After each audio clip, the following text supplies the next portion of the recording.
getting into some of the idea of pressure delivery and how the body is organized in layers and how we deliver force from the skin down to that's attached to the superficial fascia, that is attached to the deep fascia, that encompasses a muscle group, that then is wrapped in connective tissue, that encompasses another muscle group, and there's 3 to 4 layers, sometimes only 2, and sometimes these muscle layers are thick, and sometimes they're thin, and sometimes there's a pokey bone underneath them. This is representing the bone here. The limbs in particular are symmetrical, so if I'm putting pressure here, if it's laying against the table, it's getting pressure coming up from the other end, and all of these factors will influence the experience of depth of pressure or the intensity of what the client is feeling. The other thing that influences this is how big, how much contact you have with the body, or how narrow. So the difference between applying pressure with your forearm and applying pressure with your fingers. So you also have to pay attention to not causing tissue damage itself when you're trying to navigate down through these layers. So if I have to apply more and more pressure to get down to this 3rd layer of tissue, I need to stay pretty big with the stroke, pretty broad contact, or I'm going to poke and cause maybe an inflammatory process in the tissues above as I'm trying to get down to the tissues and deeper. So kind of just keep this idea, it looks like a major sandwich here that we're trying to work through. And then this is some balls that are showing what happens when you apply a force. So as far as a mechanical force is concerned, it's a push or a pull. Push or a pull. To apply a mechanical force, when you apply a mechanical force to an object, for our purposes, 2 things will happen. It will either change shape, usually it will spread from the center around that force, or it will slide all of the material in this ball, it'll push it forward, so you get like a mounding of it. Or it will move, if I like kicking a ball. And one of the things in terms of pressure that's important is we want the tissue to deform. We don't want the body part to move. So you got to hold that arm still, or that back still, or that foot still. If you let it move when you apply the pressure, then you're not getting any depth with it. So a lot of people, I think, fight with that because they don't necessarily stabilize the body part or use bolstering or the table to do that. The other factor that we have is that it creates an intensity or a sense of something happening during the massage is the drag, and that happens horizontally. So the drag, if you take a hold of your shirt on either side and pull it apart, it's that kind of result that you're having. And we work with that a little bit more when we did some of that when we were doing the myofascial type stuff. So the thing for today that you want to remember is that in either one of these, you don't slip a lot. You don't want to slip a lot. You don't want to like ice skate across the body. So you need to reduce the friction. And the reason why we use a lubricant when we do a massage is to reduce the friction so we can get a glide. And the rest of the time it gets in our way because especially if you get somebody too slippery. So you're really wanting to move across the surface that is kind of sticky in a sense, so that you're not slipping off it. Because that'll interfere with the person's sense of pressure or the person's sense of intensity. And so oil is worse at that than a cream or a gel. A gel is infused in an alcohol, and a cream is in a emulsified type oil base. But oil itself, it's hard to control how much oil and stuff you're going to use, so we don't teach you to use it. Do they use oil at hand and stuff? A couple people like it, and they have some oil, but mostly it's cream. Yeah, and that's why you can get that glide, but you don't slip off of it. It kind of just, you're not pulling the first layer of skin off as you're gliding along through that. Well, Wanda, you had brought the wax once, didn't you? Don't you the one Wanda, were you the massage wax? That wasn't you? That wasn't me. No, I'm just. Yeah, and that is. I think I knew because you're the innovator. Usually, you'll find something sneaky. There's Well, something called a massage wax, and that's in a paraffin or a beeswax type of a thing, and the heat of your hand will melt it just so much. And I've not ever used a wax, so. It was okay-ish. Yeah. I have a lotion that I do, a foot lotion that I make that has beeswax in it. Yeah. I haven't brought it in, so. So this picture I loved when I was putting this together. Limit lotion so you can drag and slide, excurge, shear, move tissues across each other. And this is bread with lots of butter on it, which I enjoy. Bread and butter. I'd rather have bread and butter than chocolate any day.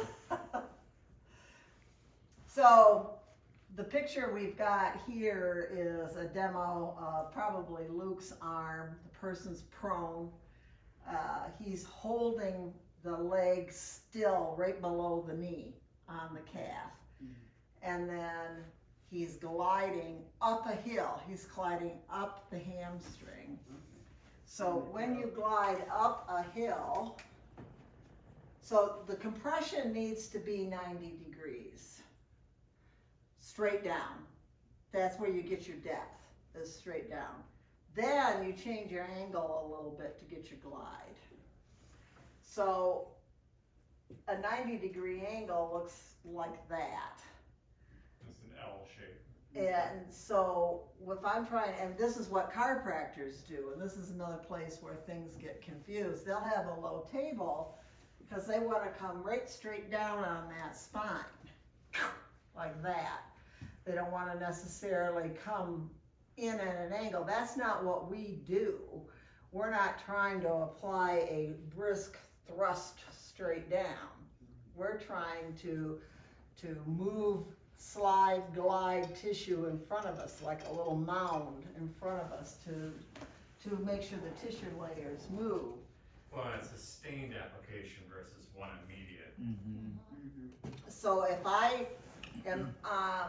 got the body on a hill, I've got them slanted now, and I come in on an angle, now I've got that 90 degree. But if I am not going on a hill, if I'm going the other way with it and try to bring the pressure down a hill, then I'm losing it. It goes off in the ethers, and there's a whole explanation with that, with vectors and all that kind of stuff. But the positioning, this is where positioning comes in. And a lot of times people will say they're going to work on the back, which is a series of hills. And people will say, well, I want more pressure, I want more pressure. So they push harder when what they need to do is adapt and go up a hill instead of down a hill. If you're going down a hill, it's hard to apply pressure. You gotta be able to lean right into it. Have you ever tried to rock climb when the hill is, you're under the hill. That's And- really hard. Yeah. I mean, I've seen it. Yeah. I've seen where you're doing that and you're hanging off of the, Yeah. you know, but if there's a It's little hard. bit of a slope, then you've got your body weight can help you. Much easier, yeah. Yeah, so, if I ever say anything backwards, because remember, I never rock climbed, but it makes sense to me, that would be good, instead of, a sheer slope up and down would be really hard. If it's leaning so that you're underneath it, that would be almost impossible, but if it had a little grade to it, it would be better. Yeah, you could put the pressure directly down into the Right. a lot better. Yeah. So, this is one of Luke's little things that we put together for the Alliance of American Football. That is a defunct That football kinda league. got beat by XFL and now has all been absorbed into the CBO, or well, the UFL, the United Football League. But I was hired because some of the people that were involved in this, I had been my clients over the years. And then I drug Luke along with me, which has been his fate a lot of times. We set up a massage program for the whole league. And we had to reteach body mechanics to almost everybody. So these are some of the things that Luke did. So this is showing a couple of things that we have talked about already. It's raise the table and stand up. So Luke's got these posable mannequins here. He's even got them in some sort of a scrub. There's a slightly better, we'll show those on the YouTube. There's Okay. some up-to-date versions. Uh, The newbies have seen, but maybe these others. But this is an example of the stance we were talking about with 1 foot forward, the back no more than 90 degrees forward, the head's not dropped. And another thing that is here that is very helpful is to put a pillow under the abdomen. Because that takes away the valley in the lumbar area. And if you're laying flat, you're literally in hyperextension in your back, and it doesn't like that. And it's hard to work on, because if you try to push on it, you're pushing it more into hyperextension. And the way that the spine is developed, it doesn't like that. As I wander off screen. Are you going nuts with me going up and down these stairs? You do what you want. But she just, like, more lower doses. So anytime, I mean, it's the classic example of a little bit what we talk about with bad posture. That nobody would tell you that this is the way you should stand. You know, With your belly out hyperextension, and hyperextended knees and all that. There's much more, at least ideally. Maybe the military stance is a little bit, but that Tai Chi kind of world is a lot of like trying to get the low back flattened, not in a lower doses. Tuck your pelvis under. And then, you know, and usually coupled with this is flexing your knees, just a touch. But same principle, if you're stuck laying on a flat surface, that's gonna tend to increase the arch of the low back, or take it to what would be seemingly like you standing as upright as possible. So a little bit of a pillow underneath there, then you get a little bit of a gapping in spacing. So that one, it's more comfortable for a lot of people, but it also creates a more exaggerated hill. Is that what you were trying to? Well, show? and it gets you away from, because if you're laying flat and you've already got this lordosis, if I come in to apply a pressure You're in the middle of exaggerating that, Right. I'm exaggerating that lordosis, and you don't want to do that. That squishes the disc forward, and you don't want to do Which that. is the predominant way or lateral that will herniate. So even this model is showing a herniation on the lateral side where it will tend to bulge. Anyway, the tendency is that people, due to weak core, will tend into this posture of hyperextended at the spine, and that will lend itself to, just like the stressors on the knee, as an example, the discs will tend to wear away in response to that. So most people, while standing upright, and even our body mechanics, that 20 degrees of trunk flexion, if we can maybe take that closer to 10 or 15, if done correctly for all of us, we can train a similar mechanic of ideally not being in a stance where you're craned back into hyperextension or even full extension of the spine. A few degrees of flexion can lend itself to you using your core and your glutes to stabilize your torso, and maybe long term you build up some good core stability Well- if done symmetrically. Yes, that's exactly right, Luke Allen. That wasn't. Did you want the spine more? I don't know. I'll leave it on the table. And the hip, when we say forward flexion, it's at the hip. You hinge at your hip. So you want to not exaggerate your lumbar curve, or you don't want to roll forward, which is what I think Renee is talking about. In order to get that forward movement, or roll yourself forward in your thorax, which is not meant to move hardly at all anyway. And then you got to reach your arms up, and so we start to shorten. What destabilizes the scapula when we do that, and then we can start to get some shoulder pain that goes with it.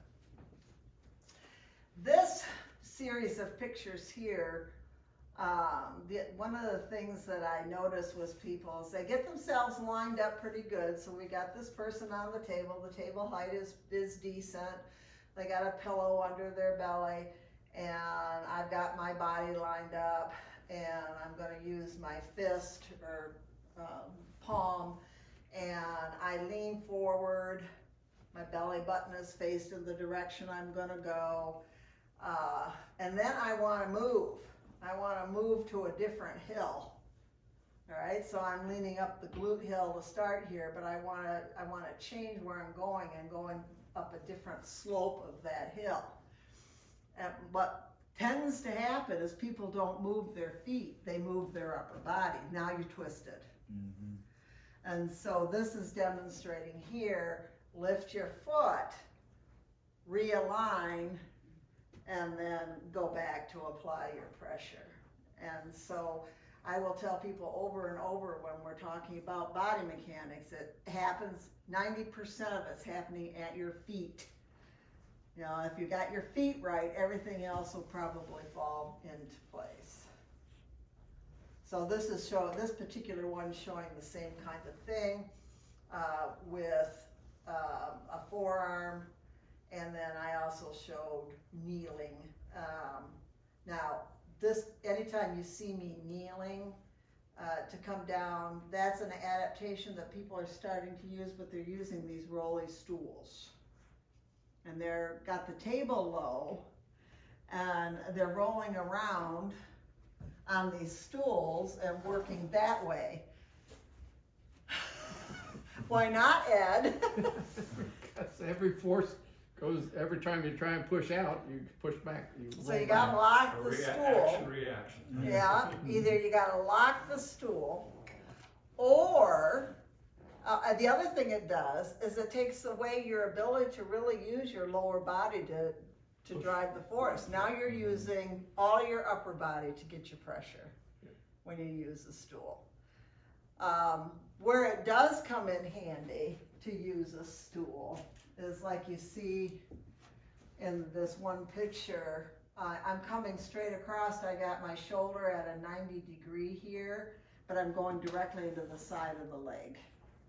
Or if I'm working at the head of the table, and what doesn't matter if the person's on their stomach or on their back, I'm going straight forward with my shoulder at 90 degrees, and I'm leaning forward to go straight into the tissues that way. That is where it can work, but the stool is not the answer. So here's Luke in his younger days looking perfect. I don't know about that. It's not shows the 20 degrees, and this was before the study came out, which always tickles me. I love being right. the 45-degree angle at the shoulder, standing up, the correct stance. So, and then this particular visual, another picture, is just showing how the center of gravity is still falling between his feet, even though he's in a asymmetrical stance, one foot in front of the other. That's if you are holding yourself up Yeah. with both feet. So if you start reducing the amount of pressure on that front foot, The weight then- transfers to then- the hand or then arm. but it does transfer. So all the picture's doing is has a bunch of lines and diagrams proving that physics is Yeah. physics. Okay. Yeah, we're right. We're right. We're right. Yeah. And then here is just another view of that showing at the head of the table. And then, should you want to potentially increase your force just a little bit, you can open your stance just a little bit and slide that back foot back just a little. So these are just more pictures showing that idea of your compressive force comes in at a 90 degree, but if you're working on a hill, then you can get away with a 45 degree at your shoulder against a 45 degree slant hill that you're leaning against, and then you get your 90 degrees. So here's a ladder. We're following the same kinds of things that we do it with a ladder. It's not rocket science, but boy, people have a hard time with it. Anybody got any idea why that is? Why people struggle so much with that? Lack of exposure. Huh? Lack of exposure to it. I think so. I think another idea that I have with it is that people have been exposed to maybe an athletic activity or dance or gymnastics or something like that, or yoga with more extreme postures, and then they think that that's the way it's supposed to be. Anybody else got any ideas? I mean, I look really plain when I'm doing a massage. It is not fancy looking. I think sometimes that's part of it though, too, is there's an idea that how much effort you put in, there's a little bit of the aesthetic of how do you look while you're doing the work. I think sometimes people feed into that just a touch, that it should look like you're doing something fancy. They If got it this- doesn't look fancy, it doesn't seem. What was that, Londa? There's a massage competition. I was just gonna talk about that. Which, yeah, anyway, I see that.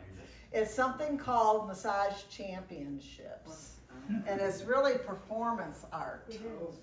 Oh, and oh my God, the things you see, people are standing one foot, they're hanging from a sheet over top of the table, their hands are going all over the place, and I They just put wanna, people into pretzels. what's that? They turn people into pretzels. Yeah, and it's just not the way it goes, it's not. You were gonna say something Oh, I else. was just gonna say, a lot of the literature, when you go through a massage magazine, a lot of it's not showing that. So they, most people see Yeah, the improper way of doing it because that's what's out there in the literature a lot of times. educators tend to teach how they do it. Mhm. And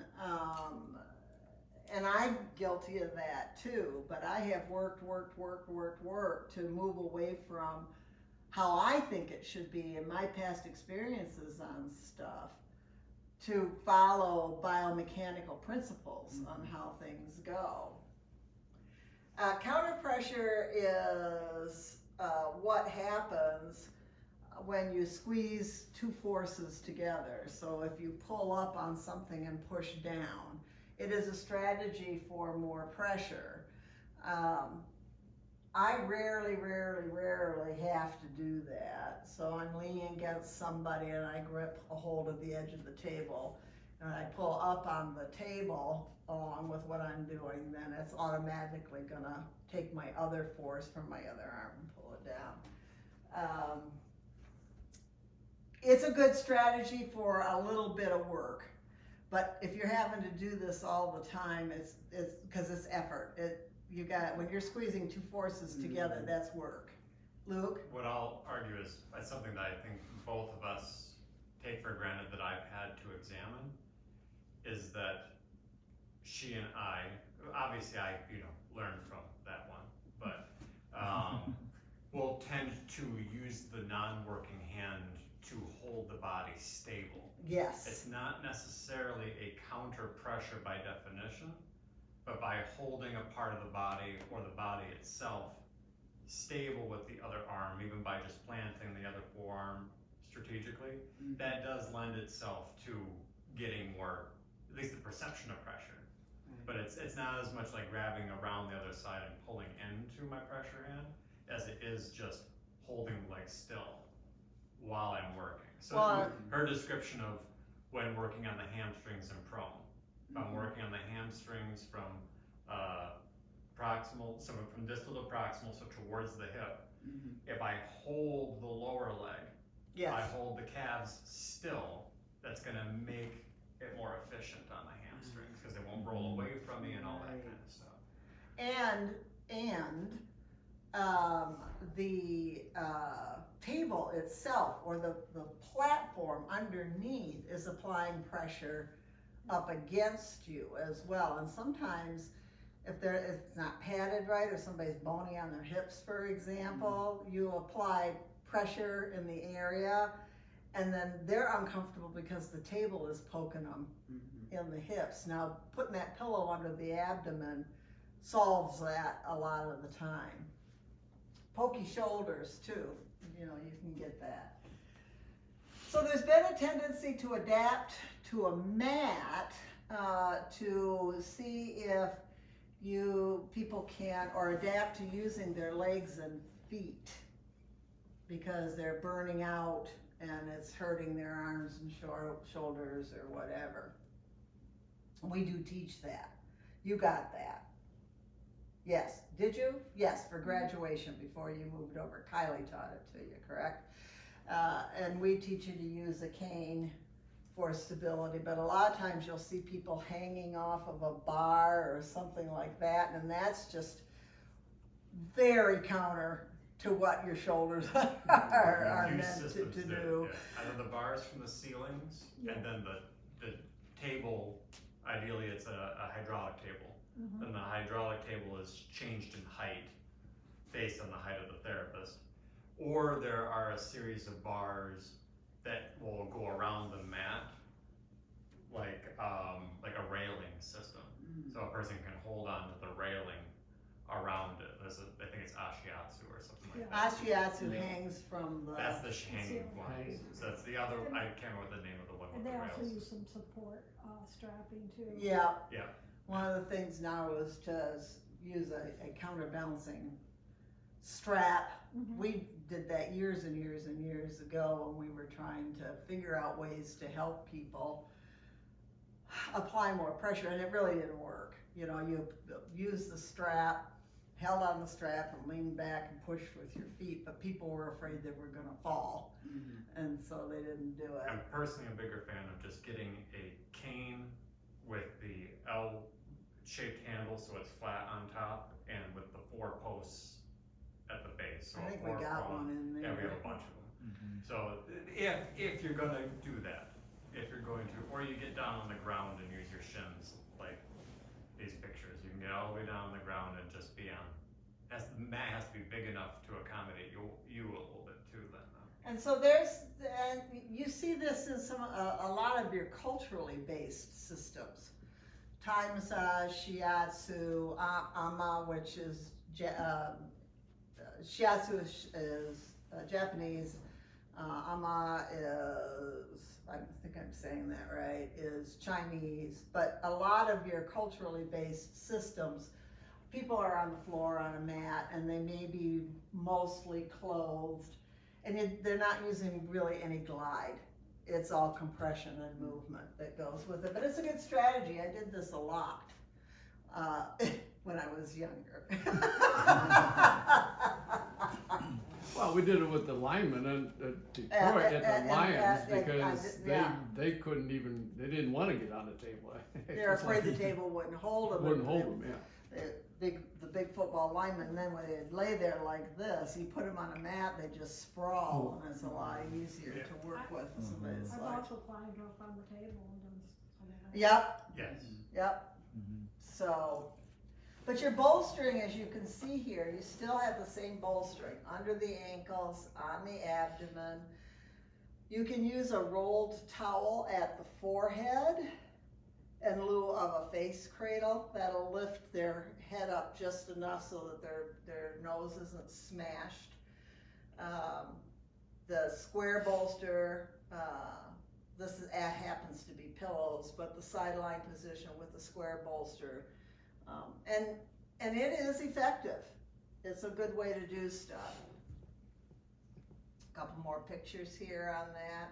You do have to have a little bit more agility. You have to have some flexibility in your knees. And so, like I say, I did that a lot when I was younger. Yeah. So, then the next slide we've got coming up here says be efficient. Multiple loads. Compress, glide, move all at the same time. So there's an example here of me leaning into a calf, and with my forearm, the person is sideline, and when I do that, I get a change in shape like those balls, and I get a concavity and a convexity, which it also slides or shears the tissue away from the bone. And then if I had to move their ankle in a circle, it's usually the distal ankle from where my pressure is, or distal joint away from where my pressure is at, have them move it in a circle. You're gonna add elements. One, you're gonna add movement just to the muscles under the compression, but you're also going to bring in nervous system responses for contract, relax, and all of that. Here's another example. Instead of kneading, which is energy intensive, you put compression into a body part, like a calf. The picture here is a calf. And then you move the leg back and forth underneath your pressure instead of moving your own arms back and forth. I don't think anybody here has that problem, but one of the most common overuse injury-related mechanics in this is kneading. Yeah. So the idea of applying a push and then turning their body to create the pull that then creates the torsion is way more efficient. And that's how you teach it, right, Luke? Yeah, but I think everybody here is good. Just know Yeah. that you're going to see a lot of the bread dough knead thing where it's just a lot of hands, thumbs really ringing, elbows bent. You really notice this when you go and watch somebody else. You should watch some YouTube videos. Yeah, Renee, just watch those YouTube videos. I will. Okay. Just know you're doing it right. Yes. Forearm first. This is Luke's, where he talks about using your forearm first and leaning up a hill. This is where, right here, I'm right at the edge, or it's Luke, is right at the edge of the scapula. And he needs to stop there, lean back and start over, because if he starts to come over the scapula towards the upper shoulder, he's downhill.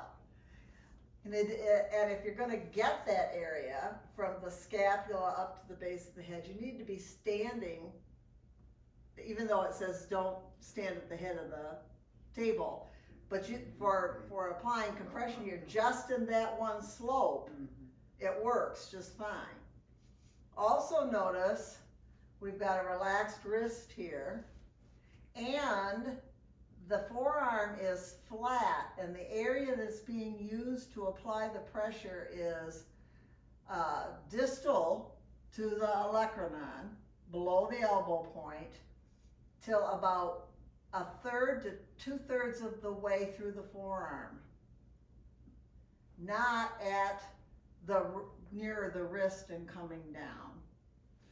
So, I If would usually feel like I'm making adjacent contact to the olecranon, but then it's distributing through the forearm.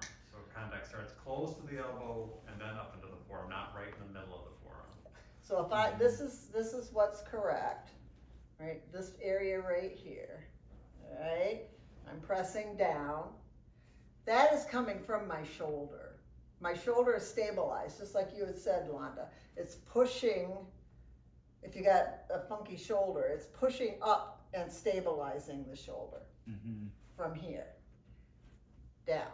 As soon as I come closer to my wrist and try to do that, I Right. drop. You start to get hyperextended. And that is gonna change what's going on in that AC joint. So you gotta watch. That's what he said. Don't get up closer to the wrist to do that because your elbow drops.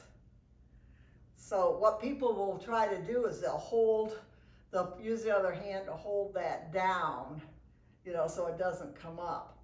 You don't have to do that if you stay within this area to apply your compression.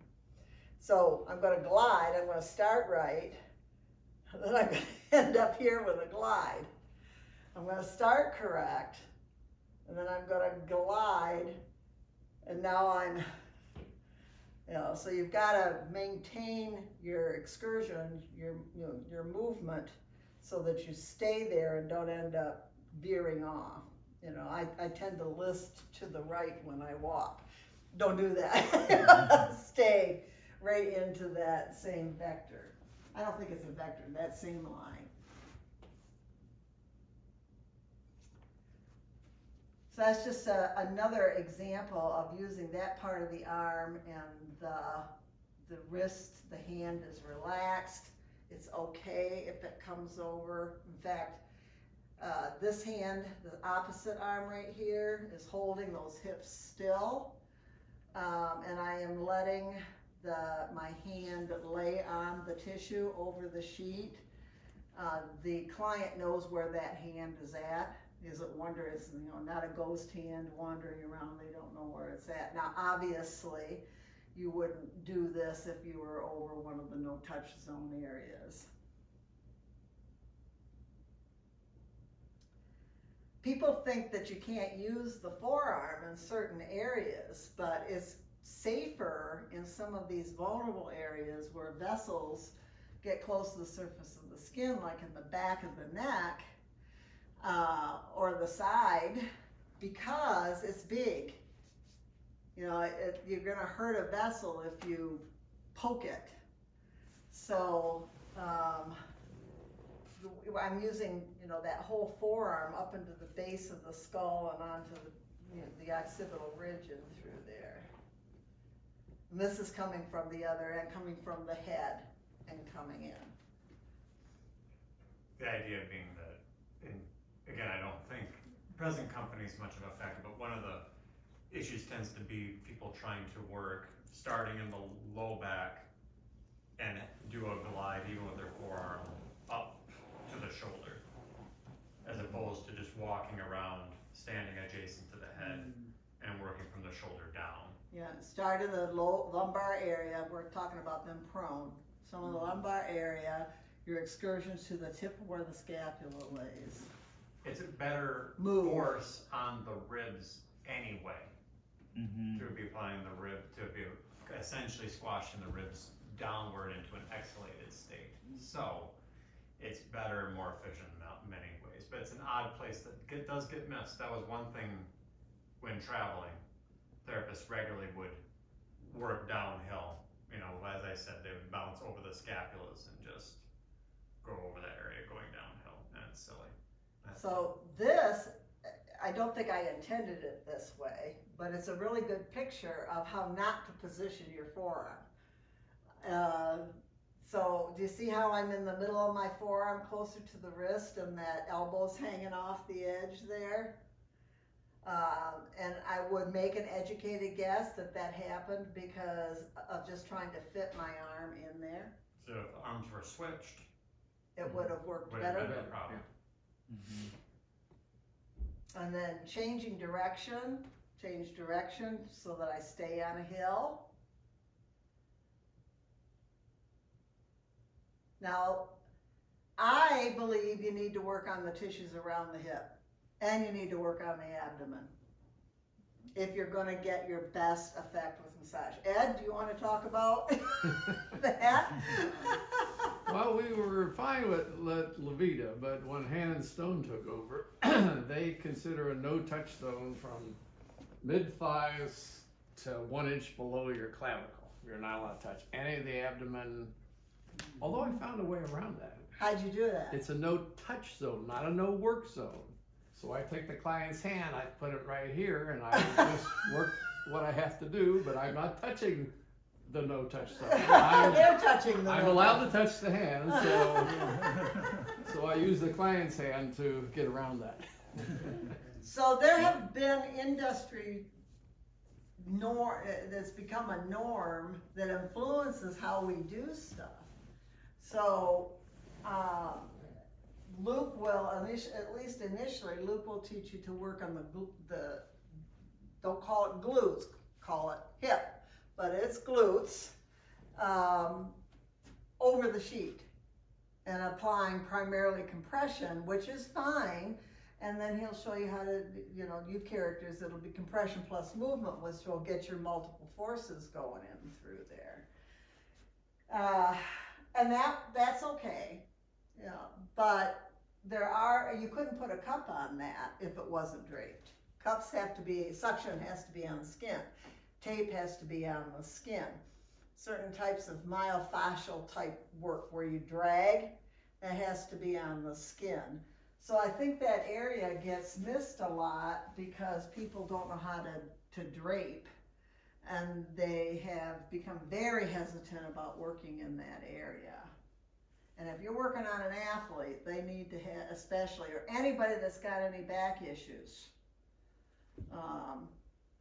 I am doing cardiac rehab right now, which means I whine and carry on, and then I go and ride. I'm riding the bike right now because I don't trust my knee and I don't trust my balance.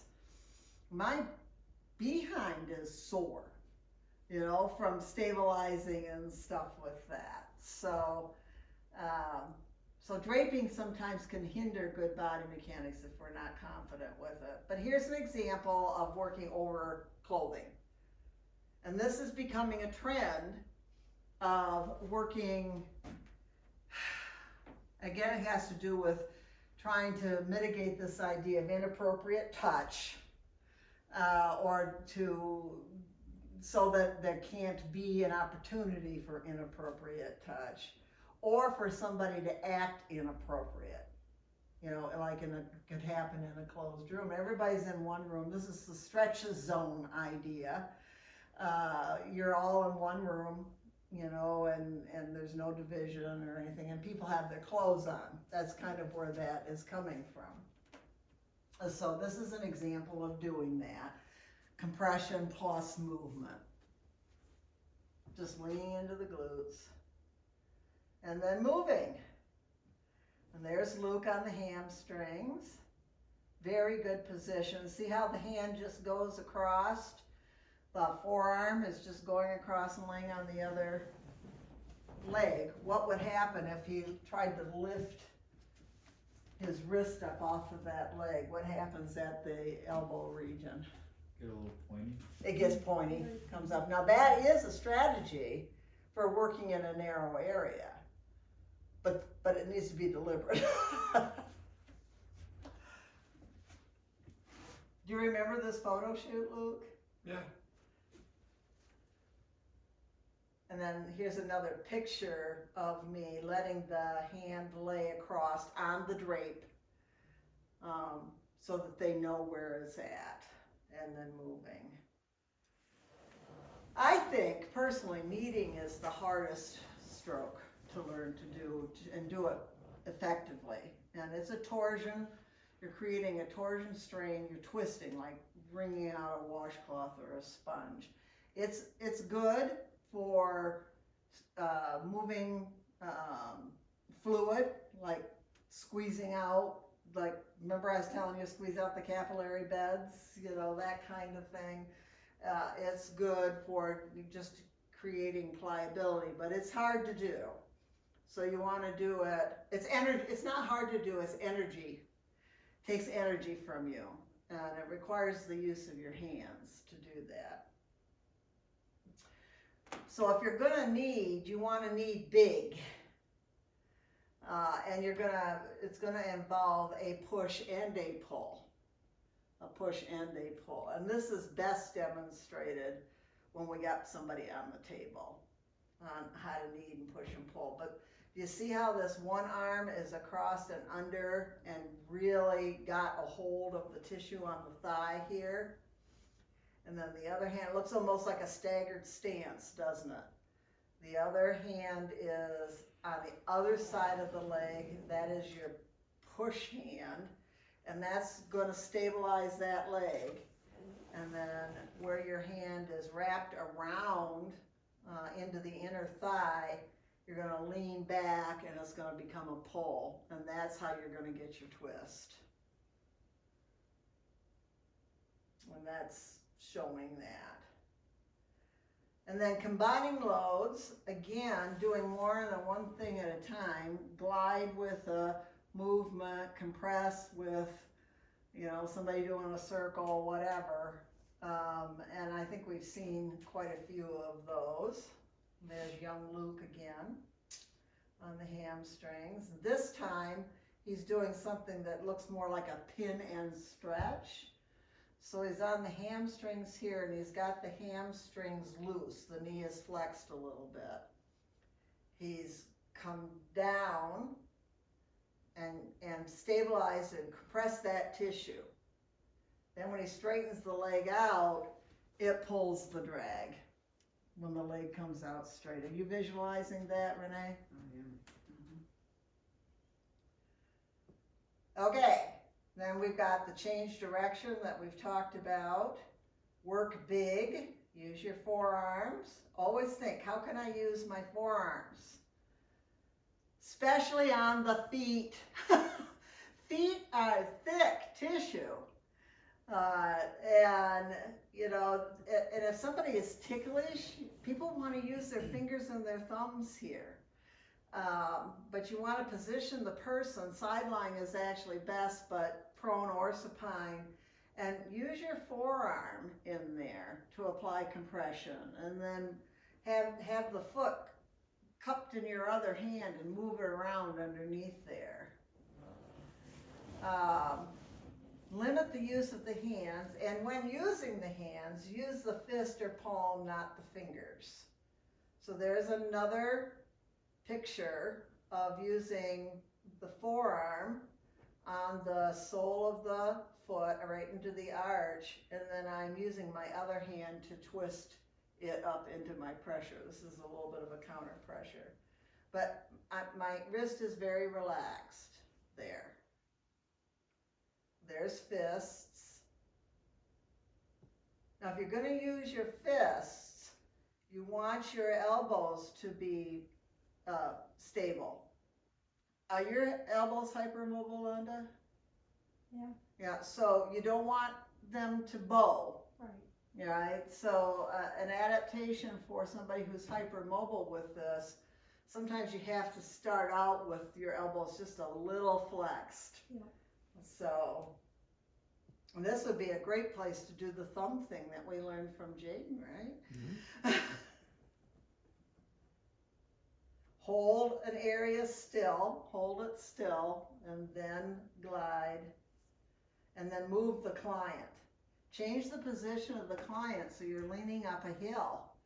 I changed the leg, laying prone, and I kind of bent it so his knee is coming up towards his chest a little bit. Now I can get to the lateral side of the leg.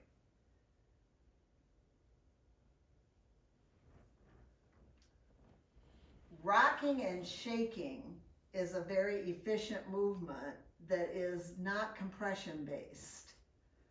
That is an efficient way to get a lot done without danger or injury potential for you.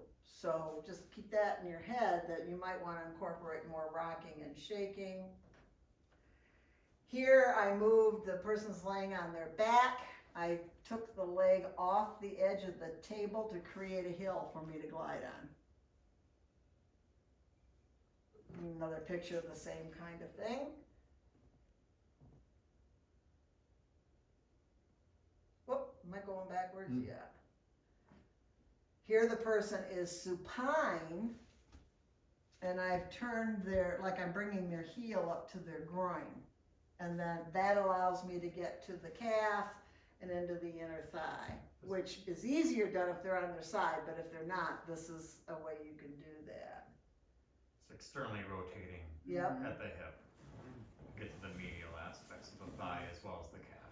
There's kneading into the abdomen. This is a pin end stretch. Start out with the tissues Short. bunched up, short. Put your compression right into the middle of it, and then if they do it, it's active release. If you do it, it's pin and stretch. These are named modalities that people are going to try to sell you, and this is what they're doing. I'm not understanding that So one. there would be, On the abdomen? no, I on moved to the pecs. shoulder. That was my fault. Oh, okay. So it's just bringing the shoulder across into Alright, horizontal so- adduction. Here's where I'm going to put my pressure. Okay. All right, and if I tell you straighten your arm out, Mm-hmm. that is going to be something called active release. Okay. If I do that, and I move it, it's pin and stretch. Okay. You can pay for each class. Okay. You can pay for another one that calls it passive. Yeah, Yes! I just call Oh, it okay. passive. Yeah, we're just getting our money's worth here today. Oh gosh, it does drive me, and I try not to be really a snarf about it, but I am. I'm snarfy about this stuff when people do that. Same old thing, real simple principle, doesn't need to be separated out from something. Put a brand on it, and then, These things tend to merge. So an example will be that positional release will almost always have a person shorten the structure that you're pushing on. Shortening the structure that's sensitive usually makes it more comfy. So if you sustain that pressure while it's short and then have them lengthen it, or you lengthen it, I mean, there's benefits to either, but that's a question of, is it active movement or passive movement? And those three things merge very nicely together. Find the sensitive zone, shorten it, and then pick if you're gonna passively incorporate movement or tell the client to do the movement actively. But it's not, that's all, I just tell them to make a big circle. yep, which would then do all of it. That would do all. You have to hold the spot, you have to have the body mechanics to sustain the compression. Here, I'm pressing on the spot, They roll around, shortens, length. and at some point it's gonna be short, and at some point it's gonna be long. This is a picture of somebody supine, and I'm using my forearm on the thorax. You could do this over the sheet. And a female, the breast tissue might get in the way on this approach, but it doesn't when they're on their side. The breast tissue falls to, forward. At least mine does. Funny how gravity works. But we want to not forget the lateral side of the thorax. This is where people breathe. And then this is more example of here I've got a grip and I'm lifting up, and then the person is moving their wrist back and forth. Here I'm doing the same thing, pressing down on the bicep, moving the forearm back and forth. Turning the whole arm. Perfect sideline Yeah. position, and then I'm going to flip through these fairly quick, but they're just showing you some examples that a lot of people don't even think of. So I would prefer to work on the temporomandibular joint area, the tension headaches and stuff from the side. Just make sure that their nose is turned towards the pillow a little bit. And you can use your forearm in there. Here's the side of the back. But it's using sideline, have the person really rotate towards their tummy to create a bigger slope on the back. Coming in at the raphe area in here where the abdominals weave into the lumbar dorsal fascia. Getting the upper shoulder still sideline. By changing the position of the arm, in this position with the arm behind them a little bit, and they're in the side, you can get access to the anterior serratus, which is a big player in shoulder issues and breathing. If you roll that arm forward across the front of their chest, you're at latissimus. A way to get into the scapula by having them laying on their side on their shoulder, and it'll push their scapula up. Don't do this. Take their arm, put it behind their back, push their elbow down, wing the scapula, and try to dig underneath it. That is horrible on the anterior shoulder. This way, you can get to that edge of the scapula. Just inside line, the shoulder they're laying on. Okay, That the one on the table. the one on Step the back. table, Yeah. it'll push the scapula would into make sense. retraction, and then you can get up underneath of it. So what I'm doing now is then leaning on that ridge of that, and then I'm gonna slide that person away. So I'm getting a stretch between the shoulder blades there. Here's sideline with the shoulder and the head, going into the suboccipital area now. Shifting direction, going into the upper shoulder, upper trapezius. Just another angle at that. Seeing how I would get to the anterior serratus, still sideline, got their arm up, the one that's not on the table, the one that's off the table when they're sideline, and applying some pressure to change the shape of the rib cage. So And that's how you would like get, that. yep, Yes, yep. Down there, okay. And that's how you would get into some of the intercostals and stuff. You have to change the shape of the rib cage to get that. I prefer to do the arms, the arm that is laying on the top, because I can stand up and I can use my forearm. She's saying she'll massage their arm inside line. Yep, exactly. Yep. The one on top. Yep. There I've switched direction and now I'm getting the forearm and the hand. And then the one that's on the table now, I can have that come up, yep, and I can get into the biceps and into the anterior part of the forearm. You're almost getting rid of supine. Exactly, Okay. yeah.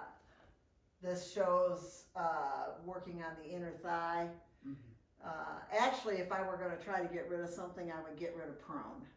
Oh, okay. Yeah, laying on their back or on their stomach is really hard Okay. on people. If Sandy Fritz ruled the world, they would very seldom and very limited lay on their stomach. That's not how the population has been trained, unfortunately. No, they haven't.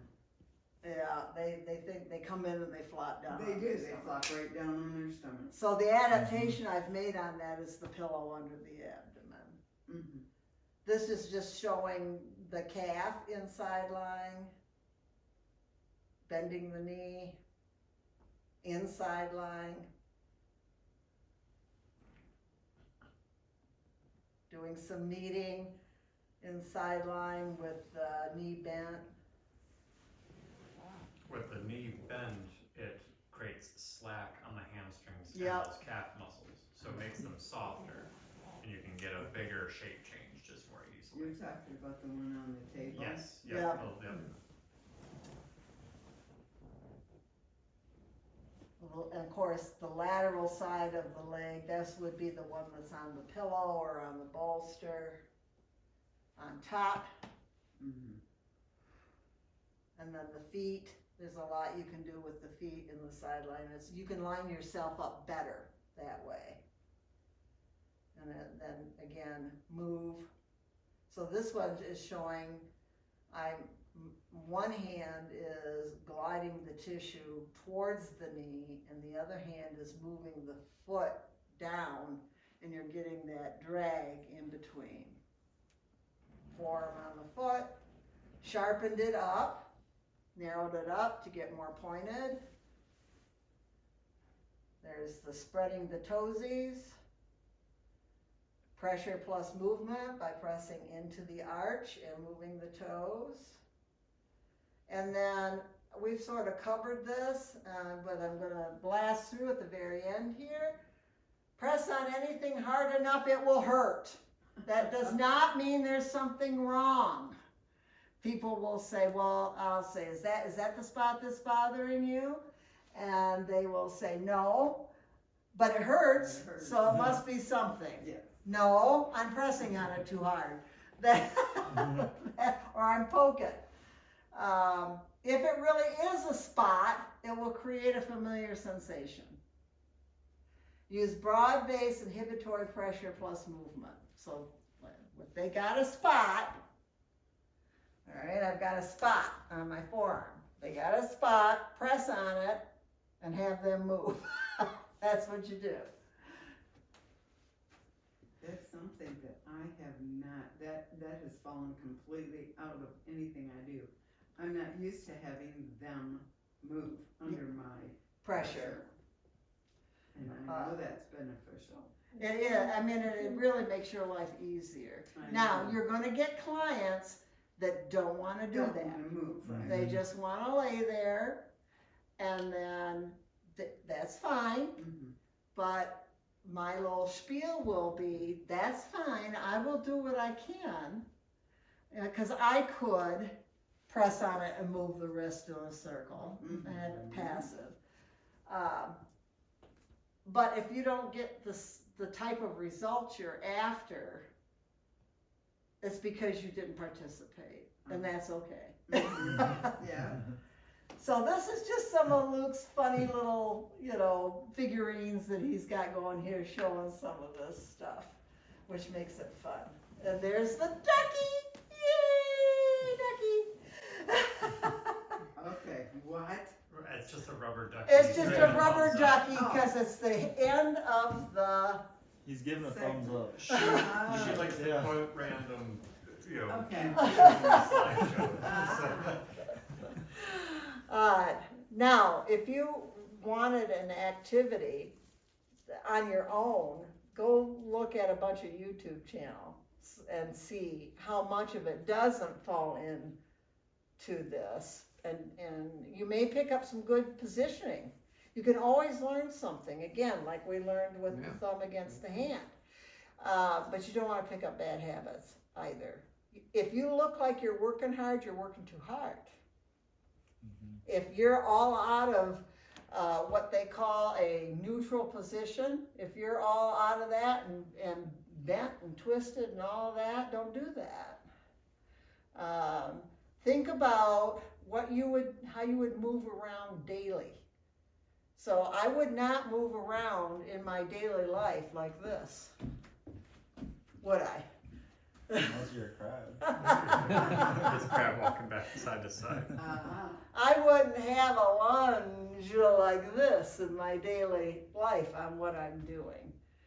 I wouldn't be doing this unless I'm pulling weeds, which is part of the reason why my legs are so.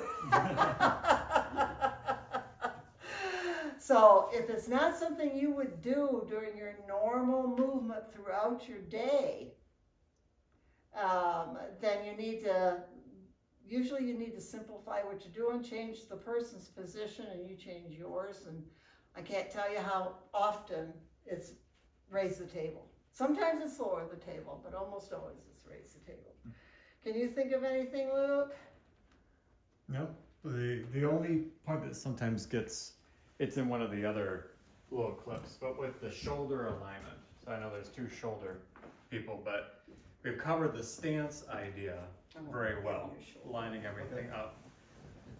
But the positioning of the arm, the pressure applying arm, is it does need to Do you be mind taking your shoes off? somewhat horizontally adducted. You know, it should feel like your armpit is pretty, you know, well closed, for lack of a better terminology. And I tend to feel like the better indicator is that my pressure hand should be lined up with that side of my face. And so kind of that side of the sternum or that side of my chest. It can't be all the way off to the side where it's basically, if I were to draw a line with my hand to my foot, my hand is on the lateral side of my foot. It needs to be actually on the medial side of my foot. So the pressure is being delivered in line with my center of gravity. So I'm not showing Renee's shoulder. I'm showing Jaden's shoulder. So give us a history on what you did. I was snowboarding and I fell from about 10 feet up and landed directly on my shoulder. And what happened? I had an AC separation here in the joint. And has that had any other treatment to it? No, just, yeah, nothing. All right, so when you were doing massage, you noticed. Yeah, if I put a lot of weight on it, it will, and I'm gliding, it comes out. It's the gliding. Yeah, And then it pops out right there. Yeah. taking it out. But we saw Yeah. the action, didn't we? All right. So let me get you in front of You're me. good, you're good. I just pull you around. Yeah. Being a demo is not always the safest. I will keep you in frame. You're right. All right, so when I feel across here, I feel a bump right here, which tells me I've got a normal and I've got an abnormal. I can feel the difference between the two. There's a history that goes with it. He has already said that when he goes to use his arm and starts to glide, it stresses the arm. I've got a deformation here that I can play with to see if I can get an adaptation. I want to observe how the normal side works. And so we're mocking this up, obviously, but get this foot behind you. This one? All right, I want you to lean into my, Okay, okay. What does that feel like in there? Does that feel stable? it feels stable. Okay, now if I bring your arm out like that, now lean into it. Do you feel it? A little bit more. Does it feel more stable to you? Or does Less it feel, stable. It's less Yeah, stable. less stable. Yeah. All right, if I bring it too far this way and lean in, up, come here your foot, Wait, what? There you go. push, Yeah. there, okay. It should pinch a little bit. Yeah. All right, so you want this arm so that when you look down, you're just a little bit to the inside of your foot. Okay. All right, not out like that, Right. not in like that. It wants to be in line, so it's can be stacked, Yeah. essentially. Yeah, okay, so you wanna feel what normal feels like. Okay, so Yep. go ahead, weight comes from your foot. Yep. There you go. Oh, that Yeah. triples their pressure as soon Right. as I make them use their foot. Yep. Okay, so this side is broken. Yep. It's not the same. Not the same. And so we have to adapt on this side. So I want to feel around to see if I can find a position where I can flatten that out here a little bit. So can you squeeze your shoulder blades together a little bit? And then.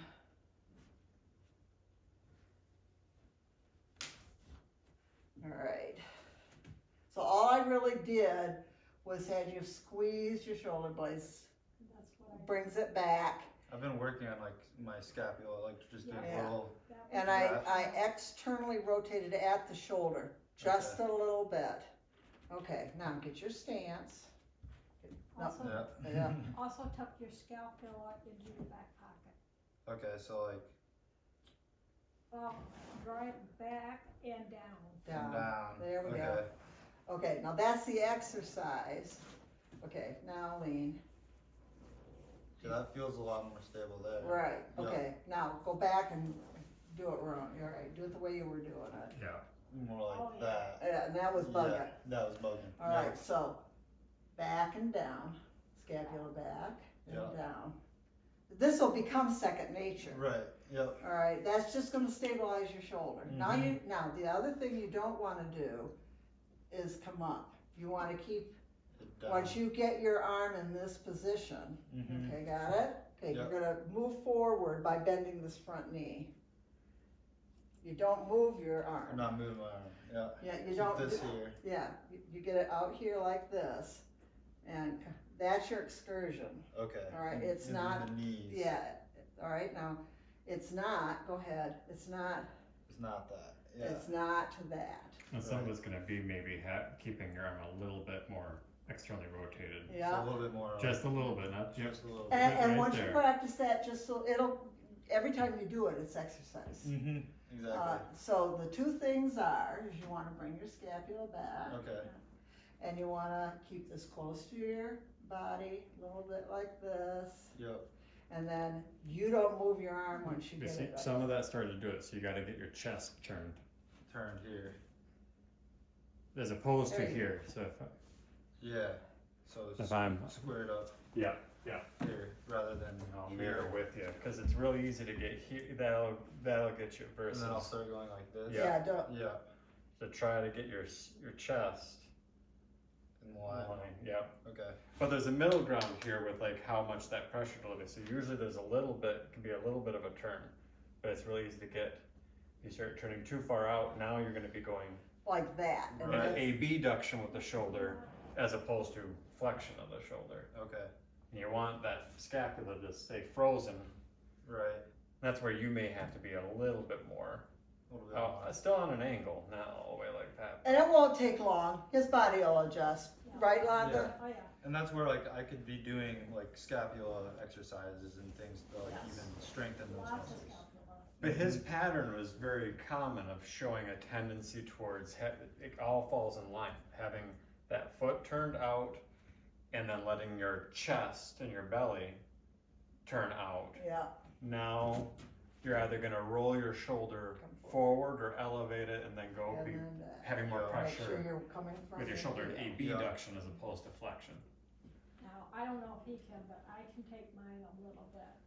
A little I bit. think I can. I can. You just don't wanna get it above 45. I'm yeah. just very new to it, so I'm like experiencing all this for the first time. Yeah. In order to get your arm Otherwise, even You're there, hiking that shoulder up. Yeah, You need to, like I I said. need to tuck- relax it. You need to tuck that scapula. yeah, And that'll come, that'll come. don't stress on it. Yeah, Now this is where a piece of KT tape, yeah, I was thinking that. As a reminder. put it by, and it Okay. just reminds you. yeah, that would be a good idea.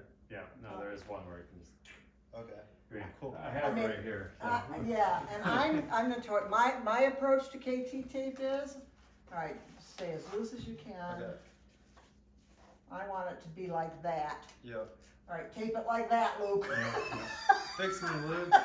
But Tape it into place.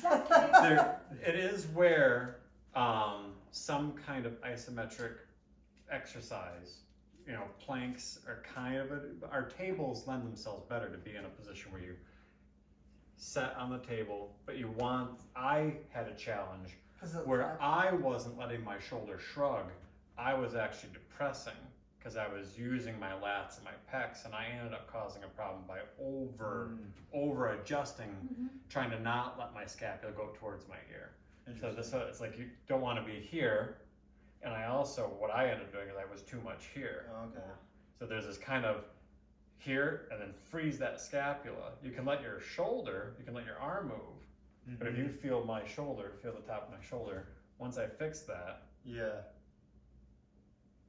but I can't let this Yeah. happen as I adjust. I have to Uh-huh. freeze that and then get Try my to keep arm it in set. Neutral position. Yeah. neutral and like stack too. And just once you find that, that's what's gonna hold this all together. Is Right. freezing this on some Yeah, level. so Okay. what I want you to do is put a piece of tape right Okay, here. I don't have to And I want you to stretch it over so that. Dr. Chao taught me this with duct tape. That's how I learned to tape. Tape it where you Yeah. want it to go. Okay. Cool. Have you guys worked with the dynamic tape in it? Yes, I think, actually, yeah, he I'm likes officially, that. we were officially basically shifted to that. I just have this available. as the, it's by far my favorite now.